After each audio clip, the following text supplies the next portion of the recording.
Suite au forum sur le financement des PME au Sénégal, la rubrique économie du jeudi passe en revue ce soir le dispositif mis en place par l'État du Sénégal pour accompagner les petites et moyennes entreprises, aussi bien le FONSIS, le FONGIP et la BN2.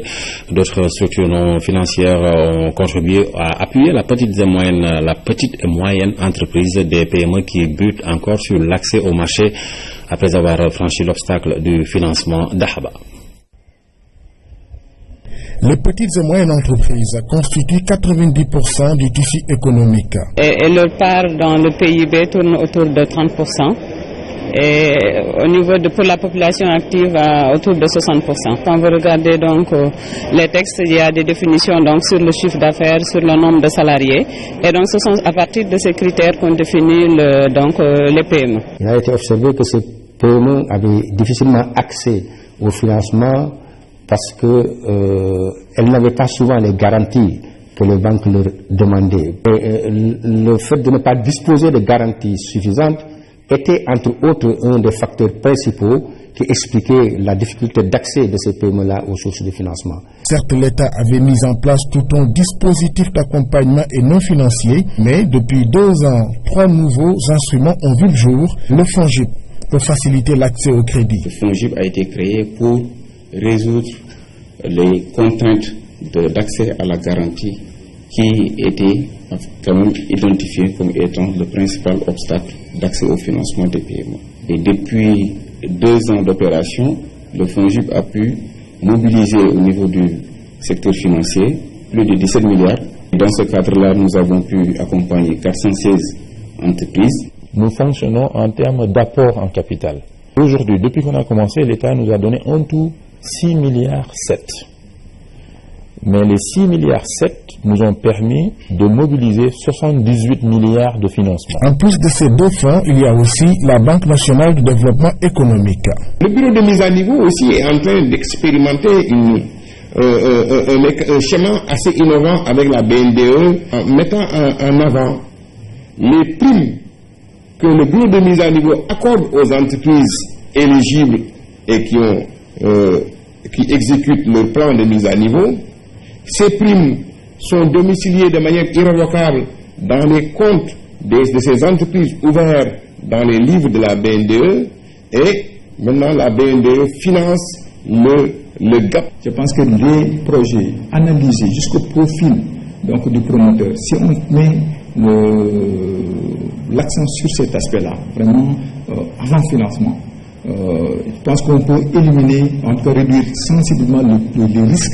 Je pense que le financement doit être accompagné par des services non financiers pour que celui qui a contracté un crédit sache qu'il n'est pas seul pilote dans l'avion et qu'il est suivi, il est contrôlé et audité. Dans ce volet perspective, aussi bien que le FONSIS et le FONGIP, on pense aussi à une phase de mutation institutionnelle pour assurer aux PME un financement conséquent.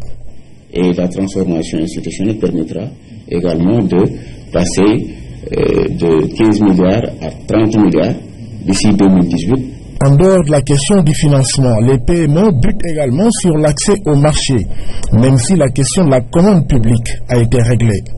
On a constaté qu'en juin 2015, que sur les 597 milliards de francs CFA de marché public attribués,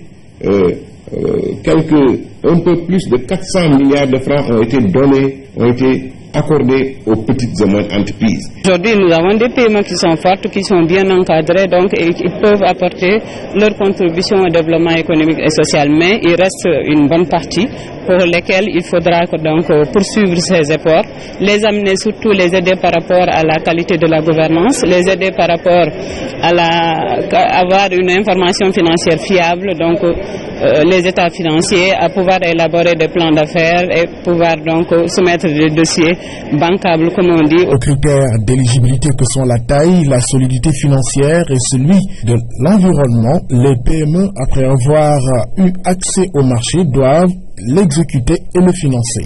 La PME a un cycle d'exploitation normal et rentable, n'hésite pas à financer effectivement toute la totalité du marché en mettant en place une ligne de crédit.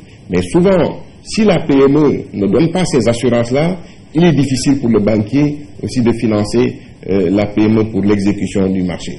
Il n'y a pas de recette miracle, il faut l'investissement productif. Ça, je le répète, c'est extrêmement important. Sans capital, il n'y a pas d'investissement. Et le capital, c'est la dette et l'apport en fonds propres que FONSIS fait. Donc, il y a la dette bancaire, il y a l'apport en capital, l'apport en fonds propres. Ce sont les deux qui vont ensemble. Deux prérequis pour avoir accès au marché. Les PME, à la lumière des dernières recommandations du Forum sur la problématique de leur financement, peuvent compter sur le nouvel observatoire annoncé par le Premier ministre qui leur est dédié pour des lendemains.